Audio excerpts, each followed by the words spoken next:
Fala pessoal, seja bem-vindo a mais uma aula de ciências do nosso terceiro bimestre. Hoje é a nossa aula de número 7 e vamos falar sobre balanceamento de equações químicas.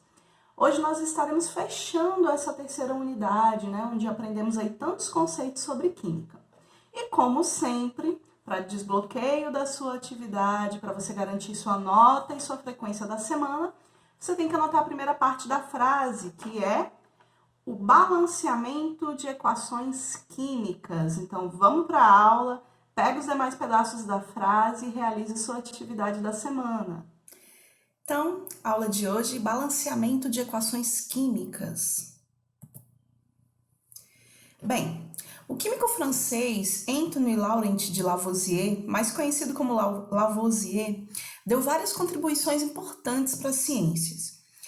Uma das grandes contribuições que ele realizou consistia num experimento, onde ele, através desse experimento, conseguiu comprovar que a massa das substâncias que estão envolvidas em uma reação química, elas não se alteram.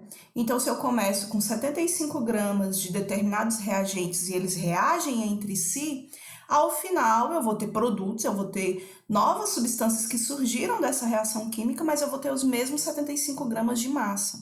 Nada dessa massa vai desaparecer para o além, para o nada, e nada também vai surgir ali, tá? Como é que ele fez um experimento que provou isso? Ele fez o seguinte, ele colocou estanho, que é uma substância química, em pó, em um frasco de vidro totalmente vedadinho. A massa desse recipiente, desse vidro, com o estanho em pó dentro, foi medida numa balança. Em seguida, ele usou o calor do sol, eu vou mostrar uma imagem disso no próximo slide mais ampliada. Ele usou o calor do sol para poder aquecer esse estanho em pó. Quando essa luz solar aqueceu esse estanho em pó, isso gerou uma reação química. E isso daí fez com que o estanho que estava lá dentro daquele recipiente de vidro reagisse com o próprio gás oxigênio que também estava dentro do vidro, né? Porque quando ele fechou ali dentro o estanho em pó, tinha ar ali dentro e o ar tinha oxigênio. Com isso, essa reação do estanho em pó com o oxigênio, por conta do calor do sol, que foi, os raios foram potencializados, foram apontados ali para aquele vidro, eles reagiram e produziram a substância chamada óxido de estanho. Ao medir a massa desse frasco cheio de óxido de estanho, depois que já tinha reagido, Lavoisier observou que não alterou essa massa. Então, a mesma quantidade, por exemplo, se tinha 75 gramas, do estanho em pó ali dentro, com o ar, ele mediu tudo ali, ele vedou e mediu. No final, ainda tinha também esses 75 gramas. Então, nem criou nada ali e nem sumiu nada dali. Basicamente, esse é o experimento. Essa imagem tem no livro de vocês também. Como vocês podem notar, é uma balança daquelas mais antigas, que era a que tinha na época, onde ele achou o equilíbrio aqui. Então, equivale a esse pezinho aqui, a quantidade de massa que tinha aqui, do estanho em pó, o ar, tudo vedadinho com o vidrinho. Ele, então, usou uma lente de ampliação, tipo uma lupa, e com isso, quando os raios do sol batiam aqui, eles eram potencializados e aqueciam, Eles eram direcionados e aqueciam essa amostra de estanho em pó. Ao final, esse estanho em pó virou, Como eu falei para vocês, o óxido de estanho, porque reagiu com o oxigênio, mas a massa não se alterou. Com essa realização desse experimento, ele então conseguiu concluir que realmente a soma das massas dos reagentes é sempre igual à soma das massas dos produtos. Como eu falei, no exemplo aí que eu estou dando, se tem 75 gramas no início de reagente, somando tudo, no caso ali era o ar, atmosférico, ali dentro tinha oxigênio, tinha outra substância, o estanho em pó, e ao final tem os mesmos 75 gramas. Então, algumas reações químicas, elas têm gases atmosféricos entre os reagentes, como é o caso dessa aí do estanho em pó, o oxigênio que estava envolvido ali também. Ou também existem outras reações que, ao final, elas produzem gases e esses gases se dispersam. Se não tiver vedado, eles vão embora para a atmosfera. E aí era meio complicado, antes de Lavoisier fazer esse experimento, de se comprovar que realmente não aparecia ou sumia, né, parte da massa ali daqueles reagentes. Então, a soma das massas dos reagentes nem sempre coincidia, quando se fazia o experimento sem ser vedado, com a soma das massas dos produtos. Parecia, às vezes, que criava coisa e, às vezes, parecia que sumia coisas ali. O experimento, então, realizado por Lavoisier, resolvia esse problema, pois tanto os reagentes quanto os produtos estavam confinados no frasco, então ninguém saiu dali. Com base nesse e em outros experimentos, Lavoisier estabeleceu um princípio que ficou conhecido como Lei da Conservação da Massa, ou Lei de Lavoisier, que diz o seguinte: a soma das massas dos reagentes é sempre igual à soma das massas dos produtos. Ou seja, se eu tenho no início 100 gramas de reagentes ali, mas são vários reagentes, beleza, mas somou tudo, vedou, pesou, deu 100 gramas. Agora essas substâncias vão reagir, vão produzir novas substâncias ao final. Se eu não deixei nada escapar, se isso daí ocorreu tudo vedado, lacrado, de forma que nenhum gás pôde sumir para a atmosfera, né, pôde ir para a atmosfera, então eu vou ter os mesmos 100 gramas no final, tá? Uma versão mais simples, menos rigorosa dessa lei, muito conhecida, é a seguinte frase: na natureza nada se cria, nada se perde, tudo se transforma. Ou seja, Lavoisier, né, através dessa releitura aí, né, na forma dessa frase, quer dizer que quando ocorrem reações químicas, nada se cria do nada, né? Então, se eu tenho 75 gramas ali de reagentes, no final, nada se cria, nada se perde. Ao final, eu vou ter os mesmos 75 gramas. O que vai acontecer é que os átomos eles vão se reorganizar e vão formar novas substâncias. Mas se tinha 20 átomos de hidrogênio no início, com 20 átomos de oxigênio no início, no final eles vão estar lá também, os 20 átomos de hidrogênio e os 20 átomos de oxigênio. Talvez reorganizados, né? Mas eles vão se transformar em novas substâncias, mas não vai surgir nem desaparecer do nada. Joia? Bem, lei das proporções definidas. O químico francês Joseph Louis Proust, mais conhecido apenas como Proust, ao estudar diferentes reações químicas de síntese e de decomposição, professor, o que é uma reação de síntese? O que é uma reação de decomposição? Assiste aí as nossas últimas aulas que eu explico tudo isso para você, tá? Se você não tá lembrando o que é isso daí, tá? Nossa última aula nós explicamos o que são reações de síntese e de decomposição. Quando ele estudou essas reações, ele notou que a proporção entre as massas das substâncias que participam de uma reação química é sempre constante.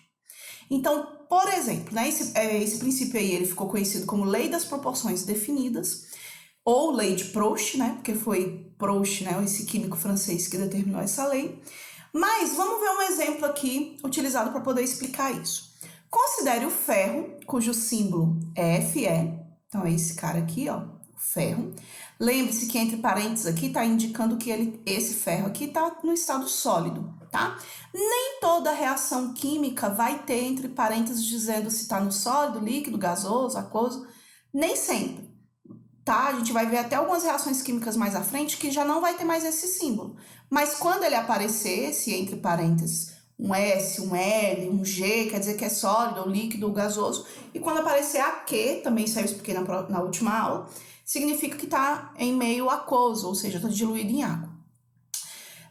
Então, considere que o ferro e o enxofre, que é o S, o ferro é o Fe e o enxofre é o S, reagem entre si, sendo totalmente transformados em uma nova substância agora chamada de sulfeto ferroso. A fórmula, né, química do sulfeto ferroso é FeS, né? Então, juntou ali o ferro e o enxofre ficaram unidos. No início, aqui na parte dos reagentes, eles estavam separados. Agora virou uma substância só, tudo unido, tá? Analise a equação e a tabela seguinte. Então, você tem Fe mais S reage. Professora, o que significa esse triângulo aqui? Isso daqui é uma letrinha grega que ela vai indicar que está sofrendo aquecimento, tá joia, gente? Toda vez que você vê esse símbolo, ele quer dizer que está ocorrendo aquecimento. Então, aqueceu essas duas substâncias, elas reagiram e se uniram, formando o sulfeto ferroso.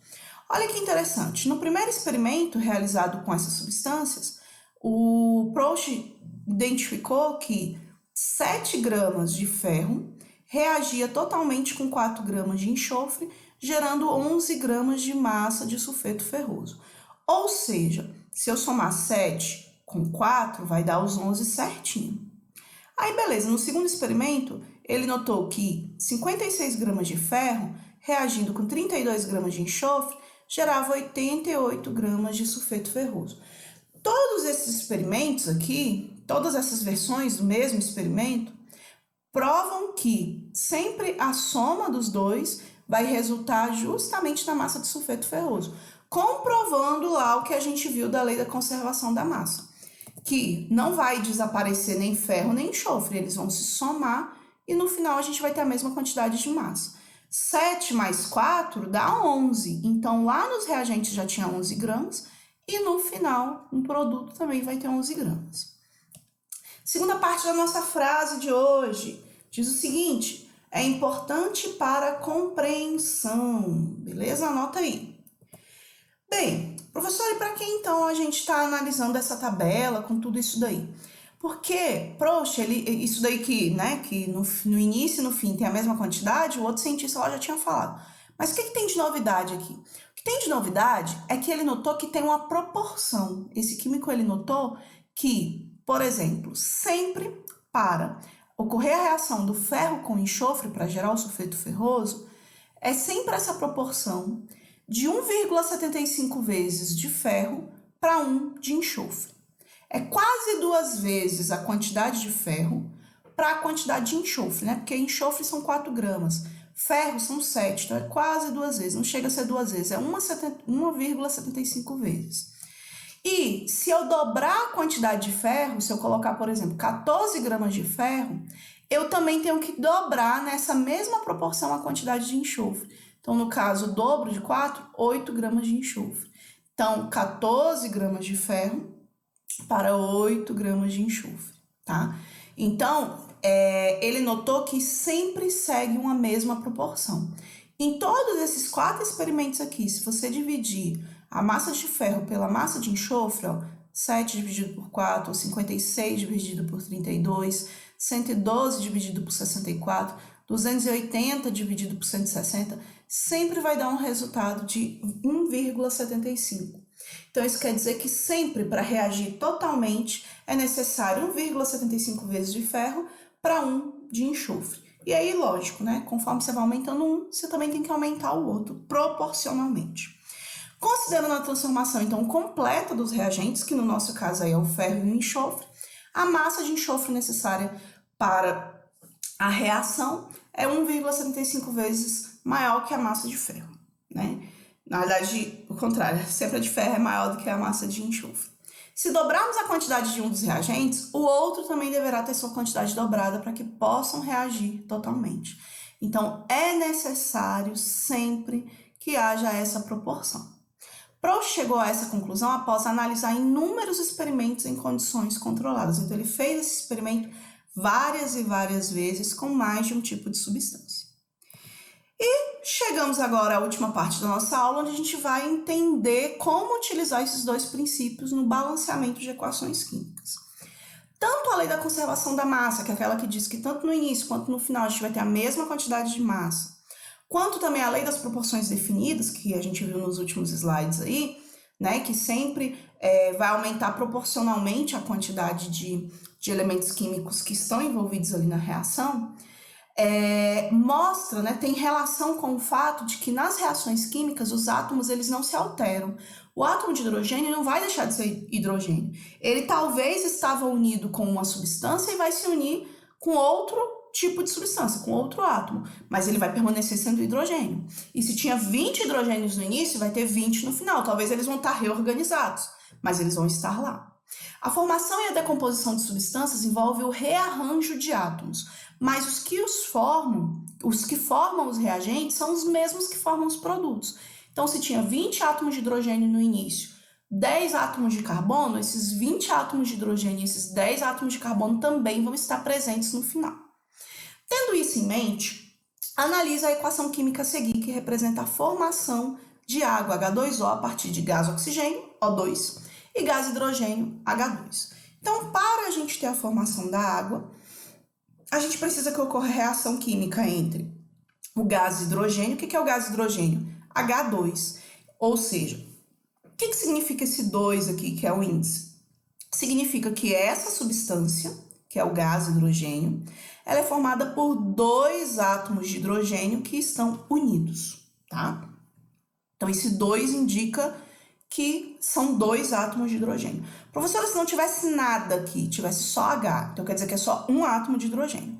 Aí não é o gás hidrogênio, aí é o elemento químico hidrogênio. Ele não é o gás hidrogênio, tá? No caso do gás hidrogênio, é H2, é quando 2 átomos de hidrogênio se unem e formam essa substância química chamada gás hidrogênio. No caso aqui, entre parênteses, tem o G, que significa que está em estado gasoso, né, o gás hidrogênio. E esse gás hidrogênio está reagindo mais aqui, ó, está reagindo com o gás oxigênio.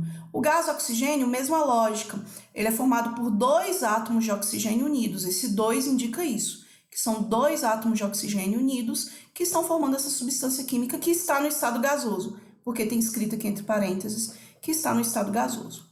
A setinha indica que ocorreu uma reação química, e aí o que aconteceu? Agora eu tenho uma única substância química, que é a união de 2 átomos de hidrogênio e um átomo de oxigênio. Note que não tem mais entre eles, então isso daqui é uma substância só, e ela está no estado líquido, porque tem um L aqui que indica isso para mim. Essa substância aqui é a água, tá? Só que note o seguinte, ó, gás hidrogênio, aqui embaixo tem a representação em forma de desenho para a gente conseguir visualizar melhor os átomos envolvidos aqui. Gás hidrogênio é H2, então são 2 átomos de hidrogênio.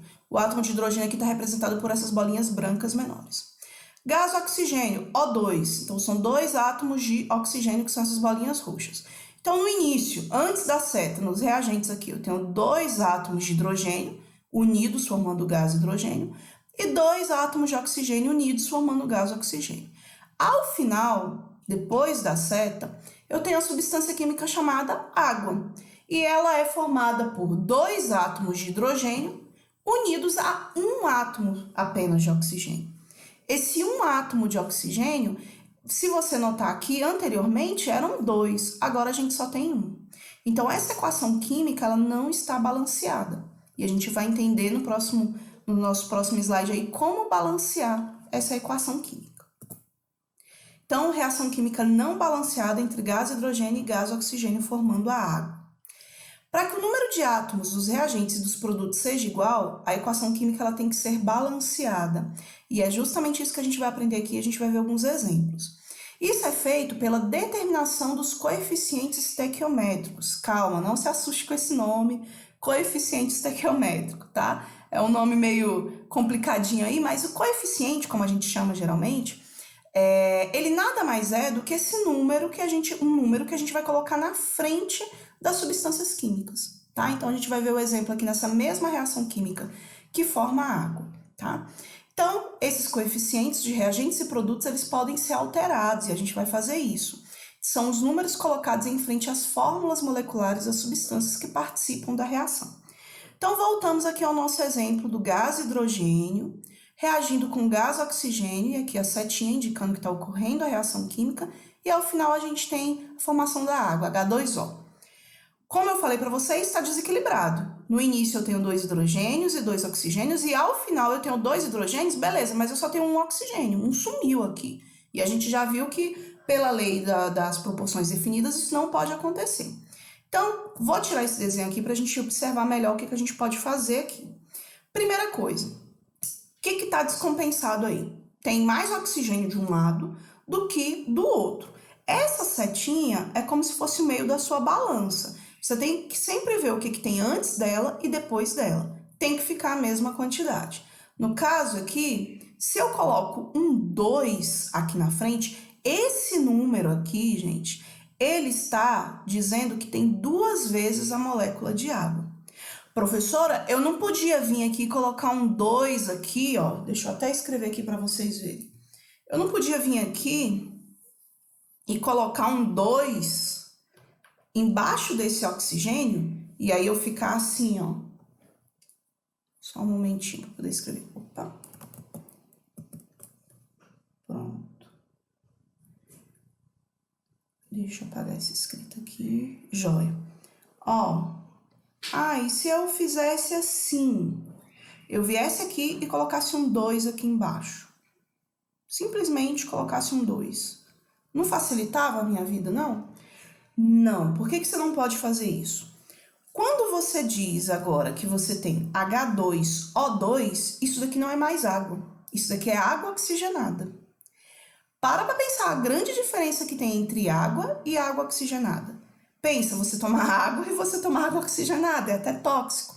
Então, não, você não pode vir aqui, ao invés de colocar esse 2 ali na frente de tudo, não, eu vou botar só um 2 aqui, ó, porque pronto. Ficou 2 hidrogênio do lado de cá, 2 oxigênio do lado de cá, e 2 hidrogênio do lado de cá, e 2 oxigênio do outro lado.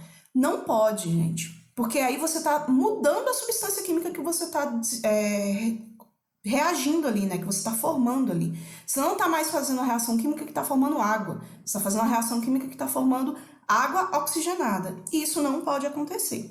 Então, já vamos apagar aqui, porque não pode ocorrer isso.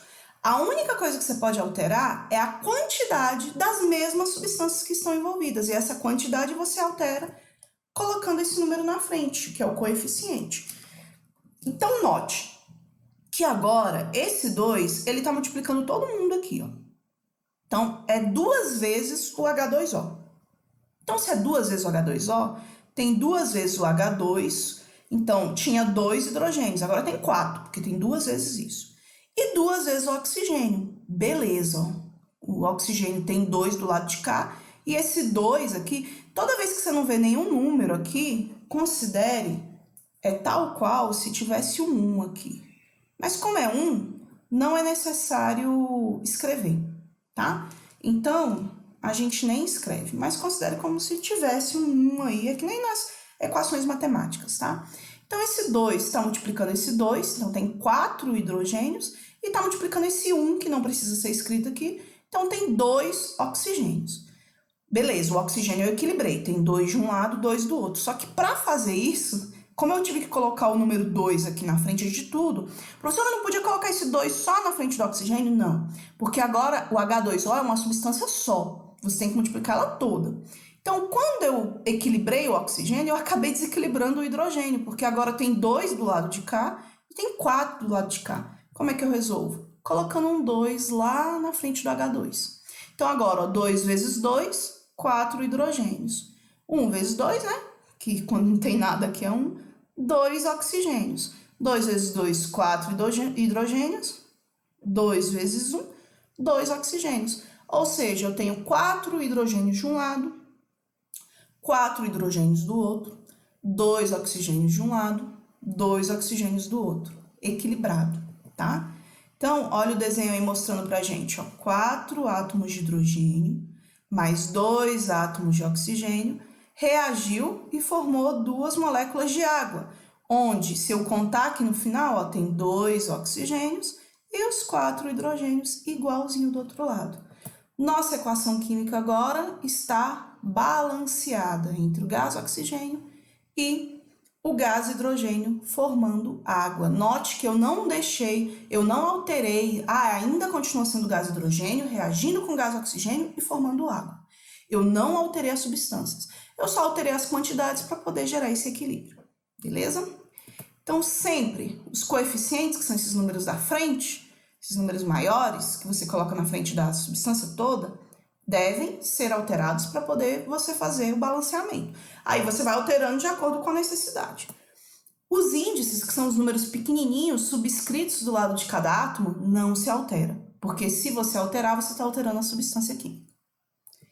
Então, equação química da água antes, H2 mais O2 igual a H2O, né? Reagiu e formou H2O, estava não balanceada.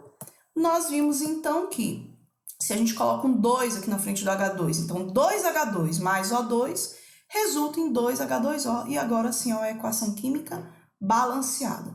Note que com isso, as quantidades de átomos dos reagentes são iguais às dos produtos. Então, se tinha 4 hidrogênios no início, tem 4 hidrogênios no final. Se tinha 2 oxigênios no início, a gente tem 2 oxigênios no final. O balanceamento de equações químicas permite conhecer exatamente a proporção entre os reagentes de uma reação e os produtos.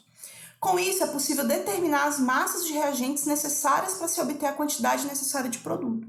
Não adiantava aqui, por exemplo, eu ter 20 hidrogênios para reagir com 2 oxigênios, porque não vai reagir. Cada um oxigênio precisa de 2 hidrogênios. Isso daí é extremamente importante, por exemplo, na atividade científica e também para diversas outras situações, como na indústria, por exemplo, permitindo determinar a quantidade certinha de matéria-prima que vai ser necessária para reagir a um determinado produto, né? Para poder se obter um determinado produto no final. Isso evita o desperdício. Evita de colocar, às vezes, muito de uma substância química para pouca da outra e, no final das contas, não reagir tudo e desperdiçar, digamos assim. Bem, vamos exercitar um pouquinho esses balanceamentos de equações químicas. Então, a gente vai ver aqui algumas equações químicas que não estão balanceadas, mas que a gente vai balancear elas agora, beleza? Olha, aqui a gente tem o alumínio reagindo com o cloro, beleza? E o alumínio reagindo com o gás cloro está gerando uma substância chamada cloreto de alumínio. Então, o alumínio é esse carinha aqui, ó, o Al, mais Cl2, que é o gás de cloro, e ocorreu a reação química, a setinha mostra isso pra gente, e gerou o AlCl3, que é o quê? Que é o cloreto de alumínio, que é uma substância no estado sólido, inclusive. O alumínio é sólido, o gás cloro é em gás e o cloreto de alumínio é sólido. Note que antes da seta, tá? Sempre a gente vai olhar antes da seta, os reagentes. Eu tenho um alumínio e tenho 2 cloros, porque o gás cloro é formado por 2 átomos de cloro. Então, eu tenho um átomo de alumínio e 2 átomos de cloro. Depois da seta, eu tenho um átomo de alumínio, beleza, tá equilibrado, tem um de um lado, um do outro, joia. Só que eu tenho 3 cloros do lado de lá, e, né, dos produtos. E dos reagentes eu só tenho 2. Então, eu vou ter que equilibrar esse cloro. Lembrando que agora esse cloreto de alumínio aqui, ele é uma substância só. Então, o número que eu colocar, eu vou ter que colocar na frente aqui e ele vai mexer com todo mundo. Então, vamos lá. Bem, um jeito, quando você tem números assim, que 2 e 3, um número é par, outro é ímpar, né? Eles nem são múltiplos de si mesmo. O que a gente faz? Vou colocar um 2 aqui. Ai, sempre isso fica aparecendo. Peraí. Beleza, ele vai sumir aqui. Então, eu coloco um 2, tá? Agora, eu tenho 2 alumínios e 6 cloros. Se eu vier aqui e colocar um 3 na frente do cloro, beleza, ó. 3 vezes 2, agora eu tenho 6 cloros aqui. 2 vezes 3, tenho 6 cloros de cá. O problema é que quando eu mexi no cloro e equilibrei ele, eu acabei desequilibrando o alumínio. Porque eu tenho 2 depois da seta e só tenho 1 antes da seta. Como eu resolvo? Coloco um 2 aqui. E pronto, resolvido. 2 alumínios de um lado, 2 alumínios do outro. 6 cloros de um lado, 6 cloros do outro. Porque esse 2 está multiplicando esse 3 aqui também. Beleza? Tranquilo? Próximo exemplo. Tenho aí o percolato de potássio. Nossa, que nome difícil, né? Que é uma substância formada por 3 tipos de átomos. Nós temos o potássio, nós temos o cloro e nós temos o oxigênio. Então, potássio, nós temos apenas um átomo, cloro, um átomo e 4 de oxigênio. Essa é uma reação de decomposição. Essa daqui era de síntese, ela juntou 2 coisas para formar uma só. Essa daqui está pegando uma única coisa e está reagindo e está formando 2, então está decompondo essa substância. Então, o percolato de potássio, ele está gerando 2 substâncias. O cloreto de potássio, que é o KCl, que é um átomo de potássio com um de cloro, mais gás oxigênio. Então, gás oxigênio também está sendo formado aqui, que é o O2. São 2 átomos de oxigênio unidos. Vamos contar para ver se está equilibrado? Bem, potássio, um do lado de cá, um do outro lado. Um do lado dos reagentes, um do lado dos produtos. Jóia, equilibrado. Cloro, um do lado dos reagentes, um do lado dos produtos. Tranquilíssimo, tá equilibrado.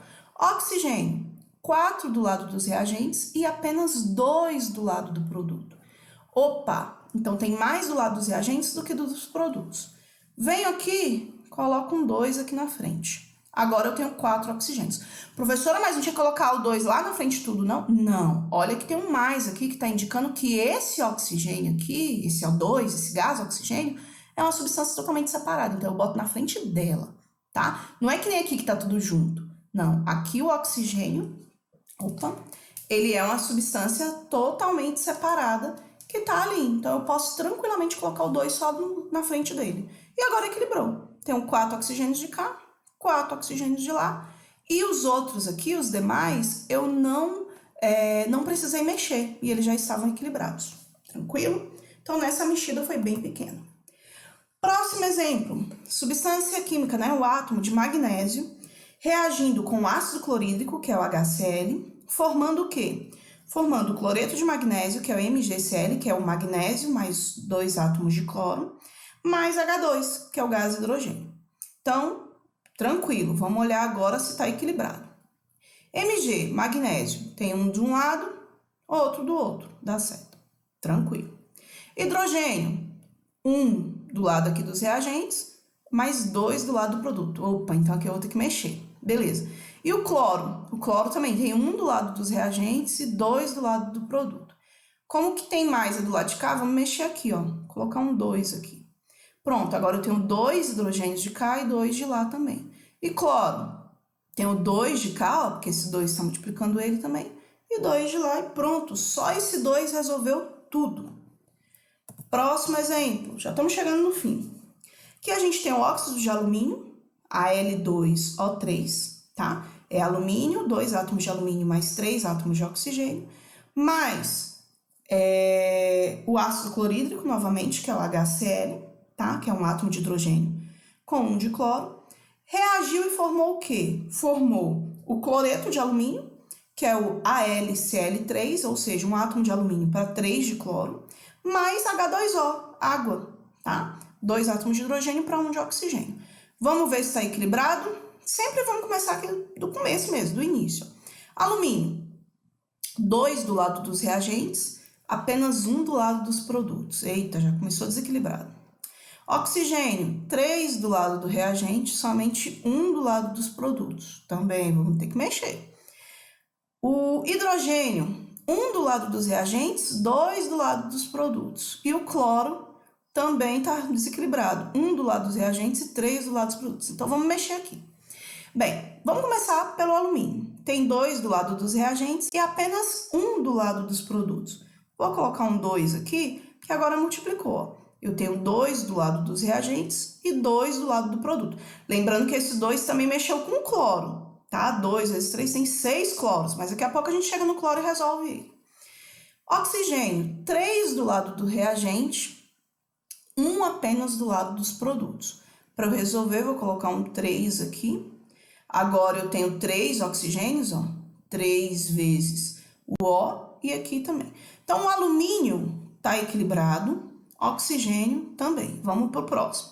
Hidrogênio, 1 do lado dos reagentes, 1 do lado dos reagentes. E agora, para eu mexer lá no oxigênio, eu acabei mexendo no hidrogênio. Agora eu tenho 6 do lado do produto. Então, vou colocar um 6 aqui. Agora eu tenho 6 hidrogênios de cá, 6 hidrogênios de lá. 3 vezes 2, 6 hidrogênios. Sempre o coeficiente multiplica o índice. Quando não tem nenhum número é porque é 1, tá? Beleza, então o hidrogênio está equilibrado. O alumínio e o oxigênio eu já tinha equilibrado, agora eu equilibrei o hidrogênio. Vamos ver o oxigênio? Vamos ver o cloro, né, que eu tô vindo daqui. O cloro tem 6 agora do lado de cá, porque quando eu coloquei esse 6 eu mexi com ele também. E vamos ver, 2 vezes 3, 6 do lado de lá. Beleza, quando eu equilibrei o hidrogênio, acabei também equilibrando sem querer o cloro. Perfeito. Então, 2 alumínios de um lado, 2 alumínios do outro. 3 oxigênios de um lado, 3 oxigênios do outro. 6 hidrogênios de um lado, 6 hidrogênios do outro. 3 cloros de um lado, 6 cloros de um lado, 6 cloros do outro. Tudo equilibrado, tudo certinho. Último exemplo, nós temos aí a reação do dióxido de enxofre, tá? Que é enxofre mais 2 átomos de oxigênio, um átomo de enxofre com um átomo de oxigênio, reagindo com hidróxido de sódio, que é um átomo de sódio, um átomo de oxigênio e um átomo de hidrogênio. Beleza, essas duas substâncias estão reagindo, a setinha está mostrando isso, e está formando outras duas substâncias, que é o sulfito de sódio, que é sódio, 2 átomos de sódio, mais 1 de enxofre, mais 3 de oxigênio, mais H2O, né? Água, 2 átomos de hidrogênio e 1 de oxigênio. Vamos começar lá do início. O enxofre, que é o S, quantos tem do lado de cá dos reagentes? Apenas um. Não tem nenhum número na frente, não tem nenhum número embaixo dele, então ele é apenas um. Do lado de lá, mesma coisa. Ele não tem nenhum número aqui na frente da substância toda e também não tem nenhum número aqui embaixo dele à direita. Ah, mas esse 2 aqui, esse 2 é do Na, não é dele, tá? Beleza, então enxofre, que é o S, equilibrado. Oxigênio. Oxigênio aqui do lado dos reagentes, eu tenho 2 aqui, ó, no SO2, mas eu tenho outro aqui. Então, ao todo, eu tenho 2 mais 1, 3. Então, 3 oxigênios desse lado. E do lado de lá? Ó, eu tenho 3 aqui, só que lá no H2O tem mais outro, então tem 4. Então, o oxigênio está desequilibrado, tá? Beleza, sódio. O sódio, que é o Na, eu tenho 1 do lado dos reagentes e tenho 2 do lado dos produtos. Só tem 2 mesmo. Também tem que equilibrar. O oxigênio a gente já viu, né, quando eu vi ali. E o hidrogênio, tem 1 do lado aqui dos reagentes e tem 2 do lado dos produtos. Então, vamos começar a equilibrar. O enxofre estava equilibrado, então não vou mexer. Mas o oxigênio, infelizmente, ele não está equilibrado, né? Então, o oxigênio, eu vou mexer nele o seguinte. Tem 3 do lado de cá, 2 mais 1, 3. E aqui tem 3 mais 1, 4. Então, tem 4 do lado de cá. Eu não vou mexer aqui para eu não ter que mexer no enxofre, que ele está equilibrado. Como eu posso mexer no oxigênio nessa outra aqui, né, no hidróxido de sódio, é mais fácil. Então, eu vou colocar 2 aqui, ó.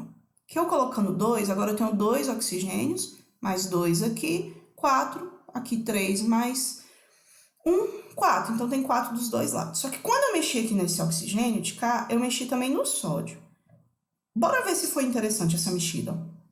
Tenho 2 sódios do lado de cá e tenho 2 também agora do lado de cá. Joia, ainda equilibramos o sódio. Bora ver agora o hidrogênio.